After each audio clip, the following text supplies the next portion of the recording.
اچھا سر، اس میں خودکار سسٹم کے اندر آپ نے کہا کہ آٹومیٹک انسٹرکشنز جو ہیں وہ آپ شہری کو ملتی رہیں گی جو بھی ایک ٹیسٹ دینے کے لیے آئے گا. تو ہمارے موسٹلی لوگ جو ہیں وہ کچھ کم پڑھے لکھے بھی ہیں، پڑھے لکھے جو ہیں وہ تو سمجھ جائیں گے چیزوں کو. تو جو کم پڑھے لکھے لوگ ہیں یا بالکل ان پڑھ ہیں، ان کے لیے کیا ایسا سسٹم ہے جس سے وہ آسانی کے ساتھ چیزوں کو سمجھ سکیں، یا جو نہیں سمجھ سکے گا اس کے لیے کیا آلٹرنیٹیو ہے؟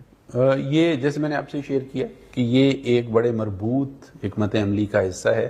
جس میں ایجوکیشن، انفورسمنٹ اور جو ٹیکنالوجی ہے یہ مل کے اس چیز کو انشور کریں گے کہ جو گاڑی چلانے والا ہے اس کو گاڑی پراپر طریقے سے چلانی آتی ہے. نہ صرف گاڑی چلانا آتی ہے بلکہ روڈ سینس بھی ہے، اس کو روڈ کے اوپر جو نشانات ہیں جس کو ہم روڈ مارکنگ کہتے ہیں، ٹریفک سائنز ہیں، ان سب کا علم ہے. تو اس کے لیے جو ایجوکیشن کمپوننٹ ہے ہم اپنی ویب سائٹ جو ہے ریویمپ کر رہے ہیں. اس گاڑی کے ساتھ ہی ہم اپنی ویب سائٹ بھی جو ہے لانچ کریں گے جس میں اس کے اردو، پنجابی، سرائکی، پشتو ساری زبانوں میں اس کے ٹیوٹوریلز ہوں گے. کوئی بھی صاحب وہاں پہ جا کے کلک کر کے اپنی زبان میں سمجھ سکتے ہیں کہ یہ ٹیسٹ کیا ہوتا ہے اور کیسے دینا ہے. اس کے علاوہ جب آپ ہمارے ڈرائیونگ ٹیسٹ سینٹر میں آتے ہیں تو ہم یہی والے ٹیوٹوریلز آپ کو بڑی اسکرین پہ دکھاتے ہیں، اور اس کے بعد ہمارے جو انسٹرکٹرز ہیں وہ وہاں پہ اویلیبل ہیں جو کہ آپ کے جتنے بھی سوالات ہیں ان کا جواب دینے کے لیے وہاں پہ موجود ہیں،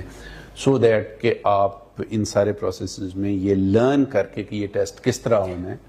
پھر گاڑی پہ بیٹھ. اچھا سر، ابھی تک سسٹم کے اندر کتنی لینگویج جو ہیں وہ آپ نے ایڈ کی ہیں؟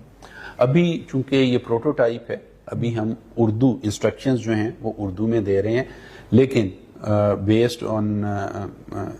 دیٹ سسٹم ہم اردو، انگلش، پنجابی اور سرائکی 4 زبانوں میں تو ہم یہ انسٹرکشن بڑے آرام سے دے سکتے ہیں. اور چونکہ ہمارے یہاں پشتو بولنے والی پاپولیشن بھی ہے اور ان کا ڈرائیونگ سے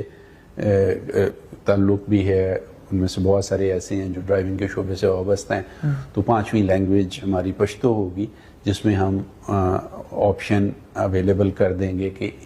آپ اپنی انسٹرکشنز جو ہیں کس زبان میں لینا چاہتے ہیں.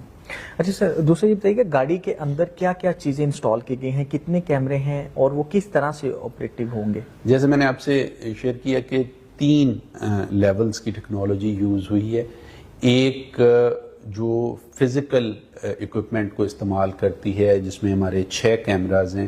جو فیشل ریکگنیشن سے لے کے گاڑی کی ٹریک پہ پوزیشن تک ہر ایک چیز کی ویڈیو بناتے ہیں، اور آرٹیفیشیل انٹیلیجنس کے تھرو اگر کوئی ڈیویشن ہے، کہیں گاڑی کون سے ٹکرائی ہے یا میرا فیس جو ہے وہ میری سیو پکچر کے ساتھ نہیں ملتا، وہ فوری طور پہ انڈیکیٹ کرتی ہے. دوسرا جو کمپوننٹ ہے وہ ٹیکنالوجی بیسڈ ہے جس میں سینسرز ہیں، جس میں پریشر سینسرز لگے ہوئے ہیں جو گاڑی کی کہیں ٹکرانے کی صورت میں ایکٹیویٹ ہوتے ہیں. اسی طرح سیٹ بیلٹ کے ساتھ، ہینڈ بریک کے ساتھ، بیک ویو مرر کے ساتھ، گیئر باکس کے اندر، یہ سارے کے سارے سینسرز ہیں جو آپ کی ڈرائیونگ پروٹوکولز کو واچ کرتے ہیں. اور جو تیسرا لیول ہے وہ سافٹ ویئر لیول کا ہے جس میں G P S based geofencing ہے جو گاڑی کی ٹریک پہ لوکیشن اور آپ کی ڈرائیونگ پیٹرن کو انالائز کرتی ہے. اسی طرح جو آپ نے گاڑی ریورس کرتے ہوئے یا گاڑی سامنے لے کے جاتے ہوئے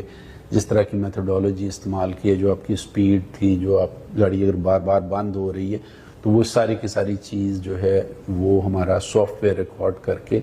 انالیٹکس میں آپ کا ڈرائیونگ پیٹرن جو ہے متعین کرے گا، اس کے مطابق پاس فیل کا فیصلہ کرے گا. اچھا سر، یہ جو سافٹ ویئر ڈیولپ کیا گیا ہے اس میں پاکستانی سارے ہمارے جو آفیسرز ہیں انہوں نے ڈیولپ کیا یا کسی غیر ملکی کمپنی سے بھی مدد لی گئی ہے؟ یہ سارے کا سارا جو نہ صرف سافٹ ویئر بلکہ یہ سارے کی ساری ٹیکنالوجی ہے یہ لوکلی ڈیولپڈ ہے. آلدو ہمارے پاس آپشن تھی کہ ہم امپورٹڈ ٹیکنالوجی پہ چلے جاتے، شاید محنت اس میں کم کرنا پڑتی، لیکن وی پریفرڈ کہ اس کو ہم انڈیجنسلی اور لوکلی ڈیولپ کریں. اور اس میں خوشی کی بات یہ ہے کہ ہمارے تعلیمی اداروں میں جو اساتذہ ہیں اور جو اسٹوڈنٹس ہیں وہ بھی اس میں ہمارے ریسرچ پارٹنرز ہیں اور ان کی طرف سے بھی بڑی ویلیویبل کنٹریبیوشن آ رہی ہے. اور اس سے ہمیں فائدہ یہ ہے کہ جب یہ گاڑی اپنے فائنل ورژن تک پہنچے گی تو جو ہمارے پارٹنرز ہیں وہ ان چیلنجز کو اور اس میں جو پرابلمس آ رہے ہیں بار بار ان کو ریزالو کرنے کے نتیجے میں ان کا اسکیل اور کیپبلٹی بھی اپ گریڈ ہوگی اور وہ اس قابل ہو سکیں گے کہ اس کے بعد اس سے بھی زیادہ آگے ایڈوانس لیول کی ٹیکنالوجی کو ہینڈل کر سکیں.